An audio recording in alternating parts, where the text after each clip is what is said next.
Alright, so we got another quick video here. I know I always say quick, but either way, we'll try to shoot it quick. So, temp gauge install. Been selling a lot of these coolant temp gauges.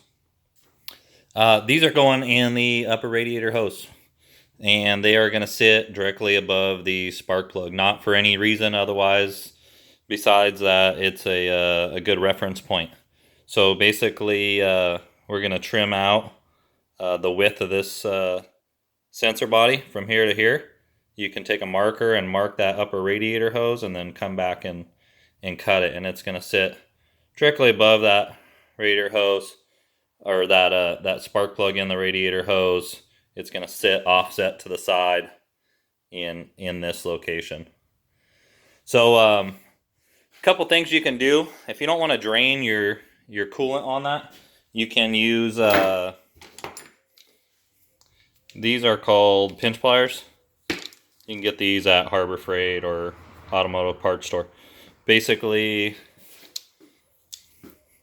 put those on your hose, clamp them down, run this lock over.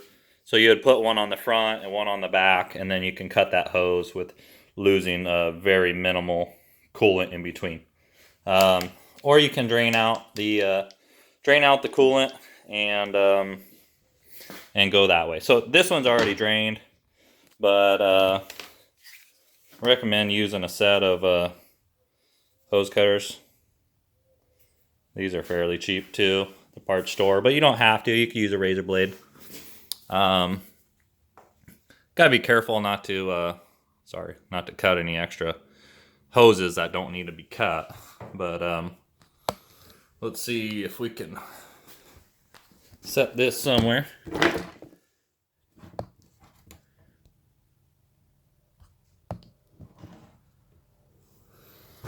I'll do that. So that's gonna go in there. A little bit of coolant's always stuck right there. Normally you're gonna make a mess. If you use pinch pliers, it's not as bad. But it's always gonna do that. So we're taking width of that sensor.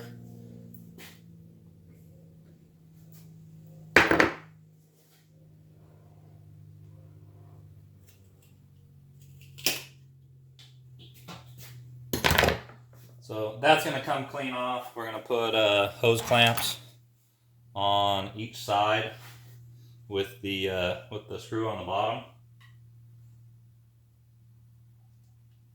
If you put them on the top, then they tend to rub on the frame, scratch the frame up. So I like to keep it clean.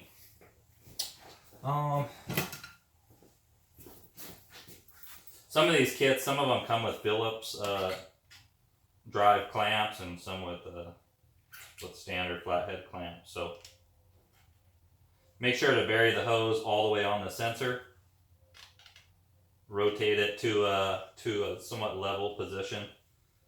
It works good, so you can see it. Kind of hides it below the plastic, and is in a good spot to see. So these clamps get tightened in pretty snug, not crazy. If you over torque these smaller clamps, they do ruin the clamps. So you'll see the hose start to bulge, and that's about right.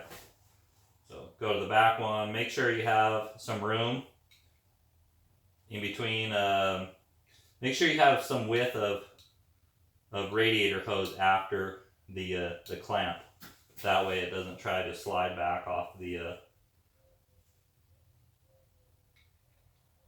That way the hose doesn't try to slide back off of the clamp.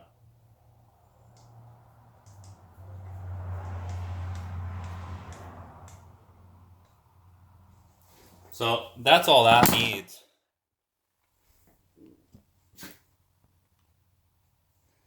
So pretty much right in line with the spark plug.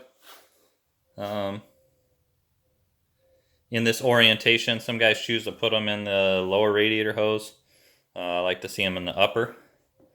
That tells you the coolant. That's coolant temp that's coming out of the through the thermostat and out. Gives you a more accurate idea of what's going on the engine. So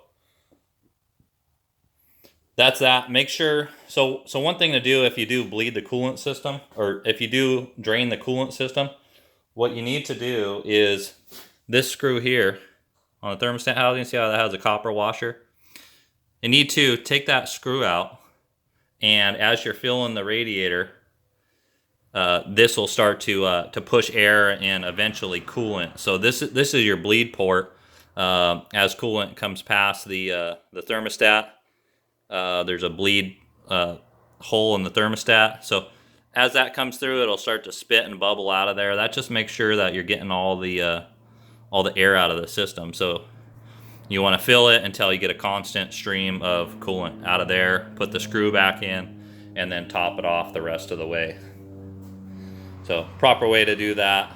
I always stay with the conventional green antifreeze. So that's it for now. We'll do another one here shortly.